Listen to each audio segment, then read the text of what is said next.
बिस्मिल्लाहिर्रहमानिर्रहीम। Last lecture में जो है वो हमने MS वर्ड का इंट्रोडक्शन लिया था और क्लिप बोर्ड वाला जो पहला टैब था उसे हमने डिस्कस कर लिया था।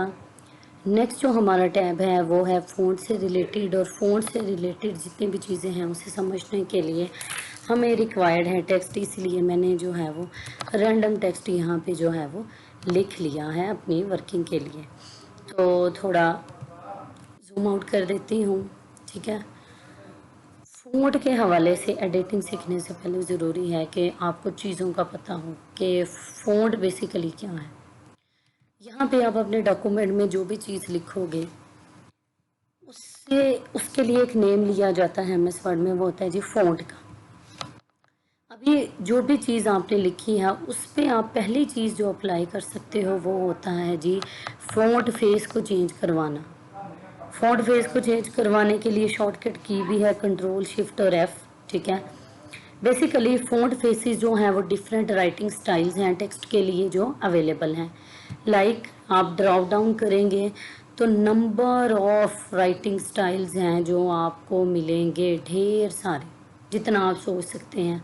और हमारे डॉक्यूमेंट्स में जो स्टैंडर्ड यूज़ होता है वो या कैलिबरी बॉडी के नेम से होता है या फिर होता है टाइम्स न्यू रोमन के नेम से। तो जो भी टेक्स्ट फ़ॉन्ट फेस आप अप्लाई करना चाहते हैं उसका पहला वर्ड जैसे ही आप लिखेंगे, जैसे मैंने T टाइप किया तो यहाँ पे टाइम्स न्यू रोमन जो है वो खुद ब खुद आ जाएगा।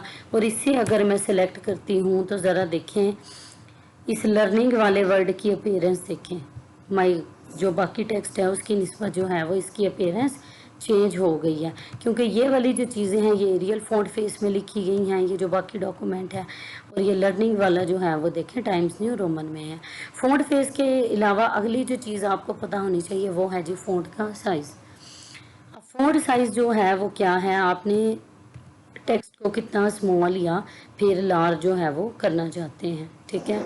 और ये पॉइंट्स में मेजर किया जाता है, ठीक है।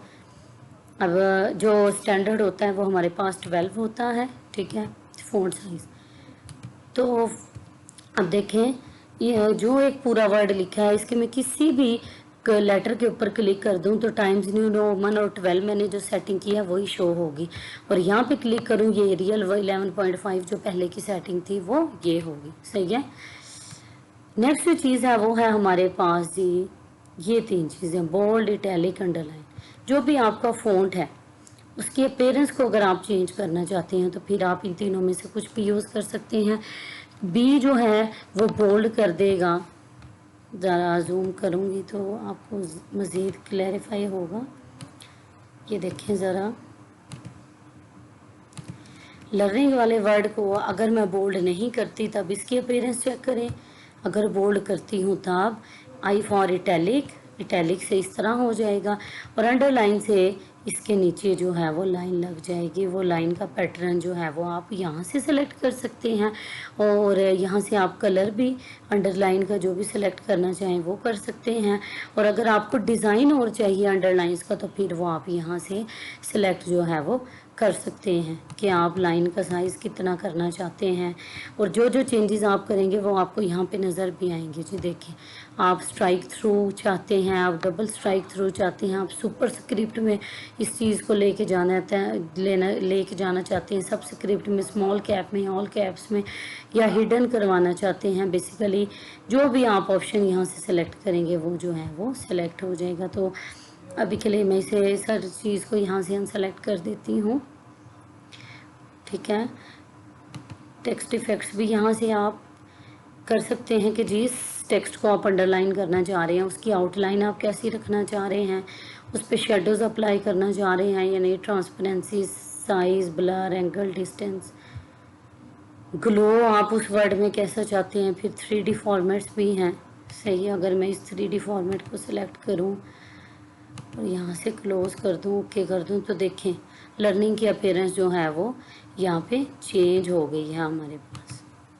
क्लियर।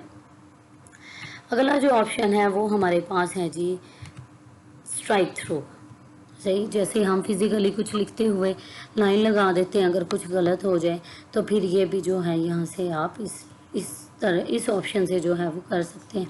देखिए अब मैंने लर्निंग वाले वर्ड पे जो जो चीज़ें अप्लाई की हैं वो सारी की सारी जो हैं वो येलोश होती जा रही हैं। लेकिन अगर मैं इस पर क्लिक करूं, क्योंकि मैंने इस पर कोई भी एडिटिंग नहीं की, तो अब ये कोई भी चीज़ जो है वो यहाँ से सेलेक्टेड नहीं हो रही। लेकिन जैसे ही इसे करूँगी वो मुझे शो करवाएगा कि मैंने इनमें से कौन कौन सी चीज़ें जो हैं वो अप्लाई कर दी हैं। अगली चीज़ है जी सबस्क्रिप्ट और सुपरस्क्रिप्ट। अगर मैं इसे क्लिक करूँगी तो देखें बाकी टेक्स्ट की निस्बत ये यहाँ पे चला गया। ठीक है, नीचे जैसे फार्मूलाज होते हैं x2y, और सुपर स्क्रिप्ट में करूँगी तो फिर ये नॉर्मल टेक्स्ट से ऊपर जो है वो चला जाएगा। ठीक है, तो इन सबको मैं मिटा देती हूँ। अगली चीज़ है जी, ये जो आपको नज़र आ रहे हैं ए बड़ा हो रहा है और ऊपर एरो है, इससे आपका फ़ॉन्ट जो है वो ग्रो होता है। ठीक है, अगर आप यहाँ से नहीं सेलेक्ट करना चाहते, और इससे जो आपका फ़ॉन्ट है वो छोटा हो जाता है। यहाँ से ग्रो और यहाँ से श्रिंक। ठीक है, ग्रो और श्रिंक के बाद जो अगला ऑप्शन है वो है जी आप अपने टेक्स्ट को इफ़ेक्ट कौन सा देना चाहते हैं। ठीक है, ये देखें ज़रा, अगर मैं इस टेक्स्ट को सेलेक्ट कर लूँ, पहले तो इसे कलर करना पड़ेगा जिससे आपको इनकी अपीयरेंस ज़रा नज़र आएगी। जी आप देखिए, सही ग्लो टेक्स्ट जो है वो क्या हो गया हमारा, यहाँ पे ग्लो हो गया। यहाँ पे देखें टेक्स्ट का शेडो नज़र आ रहा है। यहाँ से आप जो भी स्टाइल सेलेक्ट करेंगे वो जो है वो सेलेक्ट आपके पास हो जाएगा। ठीक है, यहाँ से आउटलाइन का कलर आप कर सकते हैं। यहाँ से आप शेडो की टाइप सेलेक्ट कर सकते हैं कि आप किस टाइप का शेडो चाहते हैं। ये देखें, अगर मैं इस टाइप का चाहूँ तो ये भी कर सकती हूँ। ठीक है, ये जो ऑप्शन है अगला है जी चेंज केस का। चेंज केस जो है वो बेसिकली अपर केस और लोअर केस के दरमियान या हर चीज़ को आपने कैपिटलाइज करना है उसके लिए यूज़ होता है। देखें ये पहले से ही कैपिटल है, तो अगर मैं इसे लोअर केस करूँगी तो ये लोअर केस में हो गया है। ठीक है, अगर ईच वर्ड को कैपिटलाइज ईच वर्ड बेसिकली करता है, जो स्टार्टिंग वर्ड होता है उसे कैपिटल कर देता है। अपर केस जो है वो सबको अपर केस में कर देता है, लोअर केस जो है वो सबको लोअर केस के अंदर जो है वो कर देता है। नेक्स्ट चीज़ है जी हाइलाइटर। जैसे हम फिजिकली हाईलाइट करते हैं, बुक्स के ऊपर हाइलाइटर को यूज़ करते हैं, तो यहाँ पे भी हम हाइलाइटर को यूज़ कर सकते हैं। ये देखें, और यहाँ से आप हाइलाइटर का जो है वो कोई भी कलर सेलेक्ट कर सकते हैं। जो कलर आप सेलेक्ट करेंगे वही कलर जो है वो हाइलाइटर के तौर पे अप्लाई हो जाएगा। ये देखें, सही है।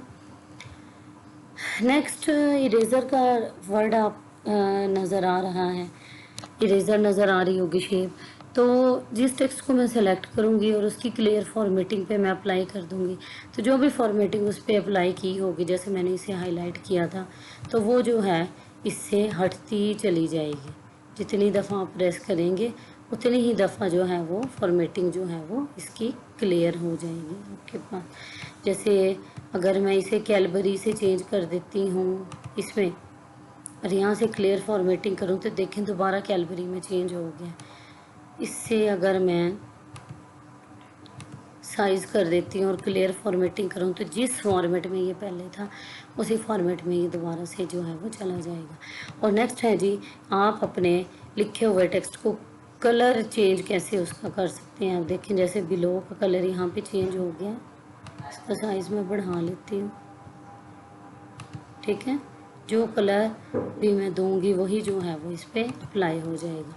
तो ये तो था हमारा फ़ॉन्ट का सारे का सारा सेक्शन। इसकी आपने प्रैक्टिस करनी है। प्रैक्टिस के लिए आप रैंडम टेक्स्ट जो हैं वो लिखें अपने डॉक्यूमेंट में। ठीक है, कॉपी कर लें, गूगल से कॉपी कर लें और फिर इसकी जो है वो प्रैक्टिस करें।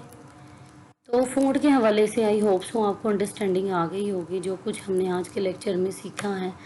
फ़ॉन्ट के बाद अगली जो टैब है हमारा वो है पैराग्राफ की फॉर्मेटिंग के हवाले से। मोस्ट इम्पोर्टेंट पैराग्राफ की फॉर्मेटिंग में सबसे पहले जो चीज़ आपको समझनी है वो ये 4 चीज़ें समझनी है। इस चीज़ को बोला जाता है जी अलाइनमेंट, टेक्स्ट अलाइनमेंट। ये लेफ़्ट है, ये सेंटर है, ये राइट है और ये जस्टिफाइड है। बेसिकली आप कोई टेक्स्ट सेलेक्ट करते